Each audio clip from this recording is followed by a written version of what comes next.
আসেন না আমরা একটু হিসাব কিতাব করে এই সুবহানাল্লাহ, এই আলহামদুলিল্লাহ, এই আল্লাহু আকবারকে আমরা আমাদের একটা ইউনিক ইবাদতে পরিণত করি।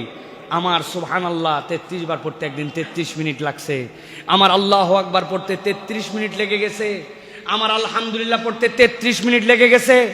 আমি একদিনে শেষই করতে পারি নাই সুবহানাল্লাহ। বলবেন কেমনে কি ভাই, সুবহানাল্লাহ সুবহানাল্লাহ সুবহানাল্লাহ একটু বললেই তো হয়ে যায়? না, আপনার সুবহানাল্লাহ এত তাড়াতাড়ি হবে না।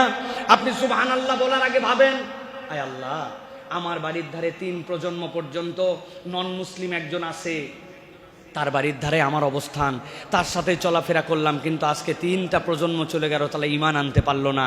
আর আমাকে তুমি কত বড় সৌভাগ্যন করেছো, তুমি কোন মহান সত্তা, আমি না চাইতেই তুমি আমাকে মুসলমান পিতামাতার ঘরে জন্ম দিয়া তুমি আমাকে ঈমানদার করেছো। সুবহানাল্লাহ। আপনার সুবহানাল্লাহ এরকম 1 মিনিট ভাইবে তারপরে হয়েছে। দ্বিতীয় সুবহানাল্লাহ, আপনি ভাবতেছেন রব্বুল আলামিন মসজিদের সামনে কত মানুষ আসে, যেই মানুষগুলো হাত এরকম করে পাতে, আল্লাহ আমার কামাই কম, আল্লাহ আমার রুজি কম, আল্লাহ আমার অত কিচ্ছু নাই, কিন্তু রব তুমি কোন রব যে আমার হাতটা এরকম না করে 2 টাকা দেওয়ার মতো বা না দেওয়ার মতো হলেও আমার হাতটা উপরে রেখেছো। আল্লাহ তুমি পবিত্র, আল্লাহ তুমি মহান, সুবহানাল্লাহ। আপনি এরকম করে ভেবে ভেবে 8টা 10টার পর আপনার মনে আসতেছেন আল্লাহকে কিভাবে আপনি সুবহানাল্লাহ বলবেন। আপনি আল্লাহু আকবার বলতেছেন, আল্লাহ তুমি কত মহান, আল্লাহ তুমি আমাকে চোখ দিছো, আমার যদি দায়িত্ব থাকতো গাড়ির কাঁচ পরিষ্কার করার জন্য ওয়াইফাইয়ের যেরকম পানি ঢুকানো লাগে, আমার এই চোখ পরিষ্কারের জন্য পানি ঢুকানো লাগবে আমার এখানে, আমি তো 22,000 বার কম বেশি দিনের বেলা পলক ফেলি দিন রাত্রে, আল্লাহ তাহলে আমার চোখের মধ্যে পানি দেওয়ার টেনশন আমার রাখো নাই, তুমি অটোমেটিক তোমার কথা শুনি বা না শুনি, এই চোখ দিয়ে কথা শুনি বা না শুনি, তোমার চোখ দিয়ে বৈধ জিনিস দেখি অবৈধও দেখি, কিন্তু তুমি আমার চোখের পানি দিয়ে লিকুইডটা বন্ধ করো নাই, আলহামদুলিল্লাহ। আপনি এরকম করে ভাবেন আরো কত আলহামদুলিল্লাহ আপনার আমার জীবনে আছে। আল্লাহ দুনিয়ায় কত মানুষ আছে যাদের সন্তান দিছো, প্রতিবন্ধী সন্তান, অটিস্টিক সন্তান, এটা তোমার পক্ষ থেকেই পরীক্ষা, কিন্তু ওই পরীক্ষা সেই বাপ মায়ের জন্য কত বড়।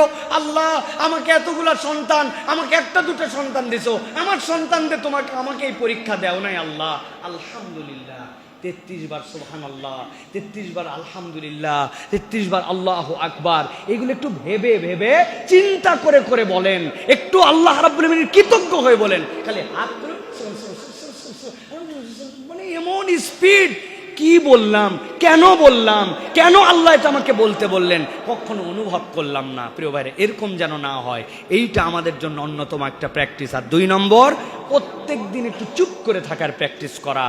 আমি দুনিয়ার থেকে ফারেগ হয়ে 10 মিনিট আল্লাহর জন্য নীরব হয়ে গেছি, 10 মিনিট চিন্তা করেছি নবীজির জিন্দেগি, নবুয়ত পূর্ববর্তীটা 17 থেকে 25 আর 25 থেকে 40 আল্লাহ নবী চুপ করে গিয়েছিলেন, ভেবেছিলেন 15 বছর আল্লাহ নবী গারে হেরার মধ্যে চলে গিয়েছিলেন।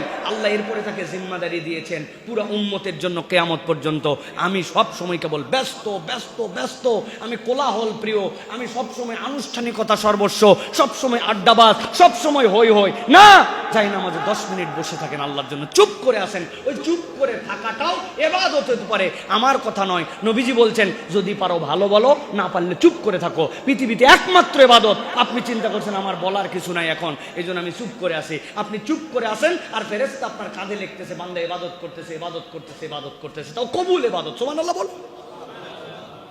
অতএব এ রমাদানে আমরা এইগুলো যদি একটু খেয়াল করে চলি, আল্লাহ রাব্বুল আলামিন ইনশাআল্লাহ আপনাকে আমাকে দুনিয়া আখিরাতে বেনিফিটেড করবেন, বলেন আল্লাহুম্মা আমিন।